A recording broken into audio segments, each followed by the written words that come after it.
In this code we can see the two classes, the class A and class B. ఇక్కడ class బిని మనం ఏతో extend చేస్తాం. అంటే A is the parent class and B is the child class. అంటే బిలో parent క్లాస్లో ఉన్న మెథడ్స్ అన్నీ కూడా వర్చువల్గా అవైలబుల్ ఉంటాయి. బట్ ఇక్కడ మనం పేరెంట్ క్లాస్లో ఉన్న మెథడ్నే చైల్డ్ క్లాస్లో కూడా ఇంప్లిమెంట్ చేస్తాం.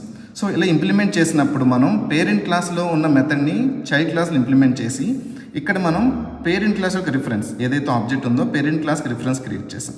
అండ్ మన ఆబ్జెక్ట్ మటుకు చైల్డ్ క్లాస్ స్టోర్ చేస్తాం. అంటే మనకి ఈ యొక్క ఆబ్జెక్ట్లో చైల్డ్ క్లాస్ యొక్క ఆబ్జెక్ట్ స్టోర్ అవుతుంది. ఈ ఆబ్జెక్ట్ యూస్ చేసి మనం ప్రింట్ అనే మెథడ్ని కాల్ చేసినప్పుడు డైనమిక్ బైండింగ్ కాన్సెప్ట్ అప్లై అయ్యి ఇట్ విల్ చైల్డ్ క్లాస్లో ఏదైతే మెథడ్ ఉందో ఆ మెథడ్ కాల్ అవుతుంది, పేరెంట్ క్లాస్కి రీచ్ అవుతుంది. అంటే మనకు అవుట్పుట్ వచ్చేసి బిగిన్ అని చెప్పేసి వస్తుంది. So B is the output.